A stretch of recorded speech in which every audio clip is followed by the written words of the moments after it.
Much of what is known about the Texas Mexican Mafia comes from successful investigations led by local, state, and federal law enforcement agencies.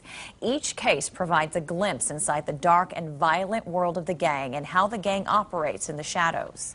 Two recent cases that are part of ongoing investigations highlight how the gang takes care of members who fall out of favor with leadership.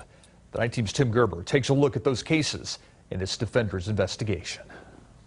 Just days before Balcones Heights police officer Julian Piscina was murdered, Bexar County deputies raided a home where his name was found on a roster of known Mexican MA associates. That home belonged to this man, Jerry Drogo, one of the three men accused of killing Piscina. Jerry Drogo is accused of setting up a meeting with Julian Piscina on May 4th outside of the tattoo shop Piscina co-owned. They talked until two gunmen opened fire on Piscina.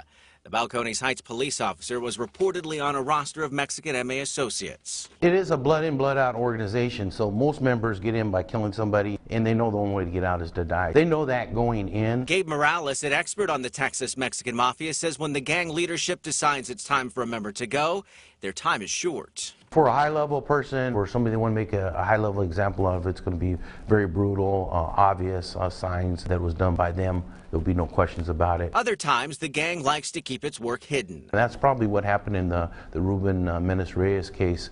Used him for several hits and decided now this guy's got to go. According to a federal indictment, Reyes said he was serving as a lieutenant of lieutenants in 2014 when he murdered three high-ranking members in three separate hits on the same day. Reyes lured each man to their death, telling them they had jobs to do. Instead, they were shot, then buried in pre-dug graves near Pearsall. The victims had been stripped of their rankings for mishandling $60,000 and making poor decisions. They should know it's coming. A lot of times they are totally surprised because if they don't know they did anything wrong, and sometimes it may be politics. Months later, the tables turned on Reyes. A hit squad went to Reyes' apartment and opened fire when he opened the door. Reyes survived the attempted hit. Days later, he was telling all to SAPD homicide detectives, violating the gang's rule of not cooperating with police. But he's not the only one in trouble. The people who botched that hit now are in big trouble too. That's the thing with these organizations. They mostly, again, kill each other, and that's the way they've operated for decades now. The three men accused of killing Piscina remain in custody. They are awaiting trial. Meanwhile, Reyes is still in federal custody. He has until April to enter a plea or go to trial.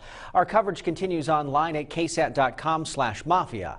I'm Tim Gerber, KSAT 12 News.